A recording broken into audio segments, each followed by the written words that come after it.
Hello everyone, ఇవాళ మన video వచ్చేసి ఆంధ్ర స్పెషల్ పాల తాలికలు. మీకు అందరికీ తెలిసే ఉంటుంది, కాకపోతే అందరికీ ప్రాసెస్ తెలీదు.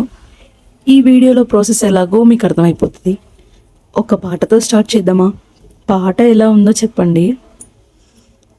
ఇందయ్య సామి ఇట్టగాస్తాంది వెన్నెల, ఊపిస్తా ఉంది సితరాల ఉయ్యాల, వీచే గాలికి అతరతిందెవ్వరు, మారే జాముకి మందు పెట్టిందెవ్వరు, మాయదారి మనసాగక జాగరమయ్యారా, తడిసిపోయారా తడి మెరిసిపోయారా, నీ చెలిమి కలల్లో ఒళ్ళు మరిసిపోయారా, తడిసిపోయారా తడి మెరిసిపోయారా, నీ చెలిమి కలల్లో ఒళ్ళు మరిసిపోయారా.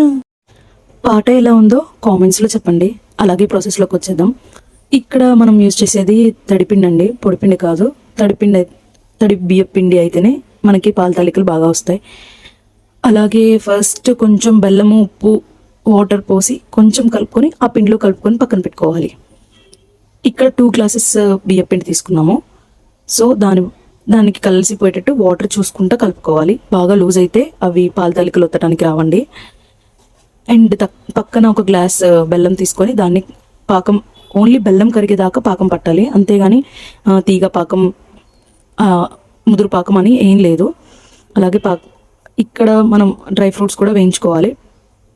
అలాగే ఫస్ట్ మేము ఇక్కడ పావు లీటర్ పాలు తీసుకున్నాం. పావు లీటర్ పాలని బాగా మరిగాక అప్పుడు పాల తాలికలు ఒత్తుకోవాలి.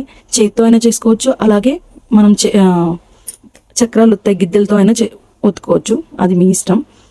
ఒత్తుకున్న తర్వాత అది కొంచెం ఉడికాక అనుకున్న తర్వాత బెల్లం పాకం వేసుకొని డ్రై ఫ్రూట్స్ కూడా వేయించి వేసుకోవడమే. ఇంకా ఏముందండి, పాల తాలికలు ఈజీ. మీరు కూడా ట్రై చేసి ఎలా ఉందో చెప్పండి. నా పాట అలాగే నా వీడియో నచ్చినట్లయితే లైక్ చేయండి, షేర్ చేయండి, సబ్స్క్రైబ్ చేయండి. Thank you.